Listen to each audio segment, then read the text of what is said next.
Assalamualaikum warahmatullahi wabarakatuh. Apa kabar anak-anak bapak sekalian? Semoga saja dalam keadaan yang sehat-sehat saja ya. Hari ini kita masih lanjutkan pelajaran kita bab 2 tentang sastra hikayat. Kalau minggu lalu kita sudah membahas tentang pengertian tentang sastra hikayat dan contoh-contohnya yang ada dalam sastra Melayu. Hari ini kita akan membaca hikayat Hang Tuah. Kita akan membaca hikayat Hang Tuah dalam bentuk yang benar ya. Ya, hikayatnya memang cukup panjang. Kita cuma mengambil cuplikan kecil saja dari panjangnya hikayat Hang Tuah itu.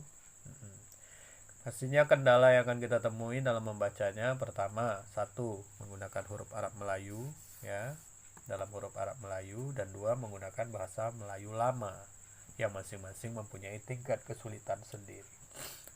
Namun sekarang yuk kita akan coba baca cerita ini. Bapak akan bacakan, nanti akan bawa fotokan ya. Jadi kamu bisa membacanya sambil mendengarkan bacaan dari Bapak. Setelah itu kamu coba membacanya sendiri pula ya, tanpa mendengarkan dari Bapak. Oke, siap ya? Oke, yuk kita mulai. Oke. Sebermula Hang Tuah pun besarlah serta diketahui nyalah hal ibu bapaknya. Adapun akan hal Hang Tuah dan bapaknya, Hang Tuah itu kerjanya sehari-hari mengambil kayu api juga. Maka Hang Tuah pun memegang sebilah kapak dan membelah kayu api di hadapan kedai ibunya. Demikianlah kerjanya sedia kala.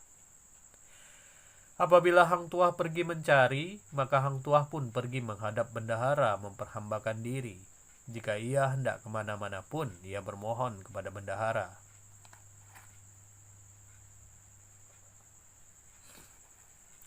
Dengan demikian itu, maka Hang Tuah pun tahulah cara bahasa orang. Maka umurnya datanglah 10 tahun. Maka ia pun bersahabat sama-sama budak-budak yang sama besar dengan dia. 4 orang banyaknya. Seorang bernama Hang Jebat, dan seorang bernama Hang Kasturi, dan seorang bernama Hang Lekir, dan seorang bernama Hang Lekiu. Maka Hang Tuah berkasih-kasihan kelima bersahabat itu. Jika ia pergi barang kemanapun, tiadalah bercerai. Jika makan, minum, bermain-main pun bersama-sama juga, seperti orang bersaudara lakunya. Maka suatu hari Hang Tuah duduk bersama-sama dengan sahabatnya keempat. Maka kata Hang Tuah, "Hei saudaraku keempat, kita ini berlima bersaudara. Dapatkah kita melayarkan sebuah perahu lading? Boleh kita pergi merantau barang kemana pun mencari makan."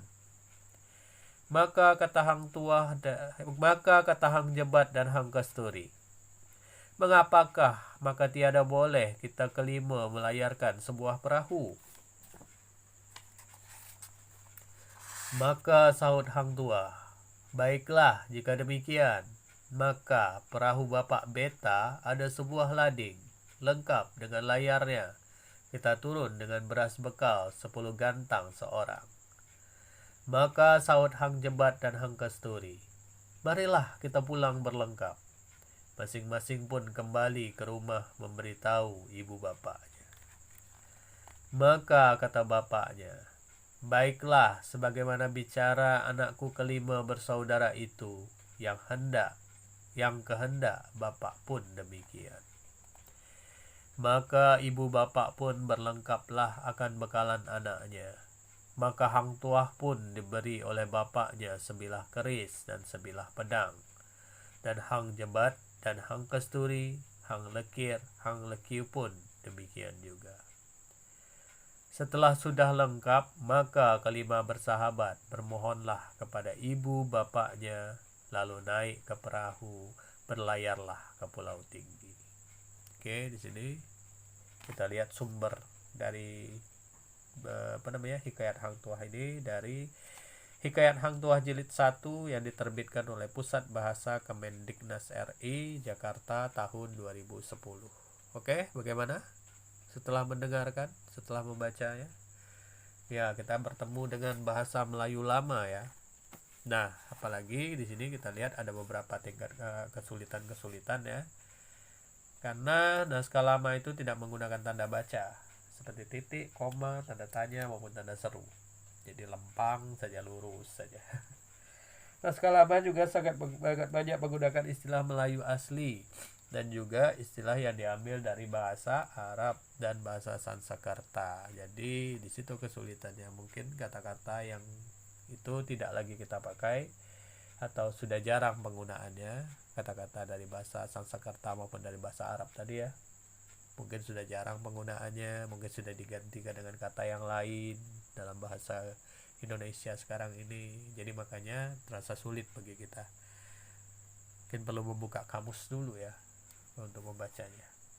Dan kemudian tadi di sini mungkin tidak ditemui ya, tapi memang di apa namanya di dalam teks lama itu sering kita temukan ini kata-kata yang dikasih angka 2 di atasnya. Misalnya ini anak 2 ini. Nah, tapi bacanya bukan anak 2 ya. Ini harus dibaca, diulang membacanya, yaitu anak-anak. Jadi bukan anak 2. Dia pengulangan ya. Anak 2 itu dibaca anak-anak. Atau misalnya berkawan. Berkawan 2, bukan berkawan 2 tetapi berkawan-kawan. Itu adalah cara penulisan untuk bentuk jamak ya dalam bahasa Melayu. Bentuk jamak artinya apabila kita ingin mengucapkan satu kata yang maknanya lebih dari satu, misalnya anak-anak, berarti anaknya satu atau banyak? Iya benar, anaknya banyak, lebih dari satu. Nah, menurut cara penulisan Melayu lama atau cara penulisan lama, ejaan lama ya, penggunaan seperti ini dibolehkan. Tapi sekarang jangan kamu pula bikin seperti ini dalam penulisan resmi ya, misalnya untuk sekolah, untuk surat atau hal-hal yang berkaitan dengan perkantoran. Kita nggak boleh menulis seperti ini karena cara seperti ini tidak berlaku lagi.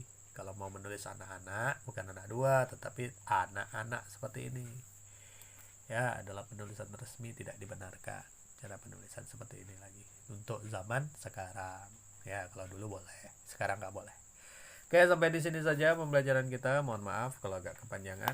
Itu tadi pembacaannya. Mohon maaf juga kalau ada kesalahan-kesalahan dalam pembacaannya.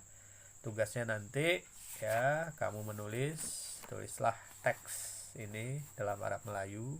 Nanti akan Bapak fotokan biar lebih jelas. Mungkin terlalu banyak kalau semuanya. Jadi Bapak akan suruh cuma 2 paragraf saja. Yang pertama ini dan yang kedua.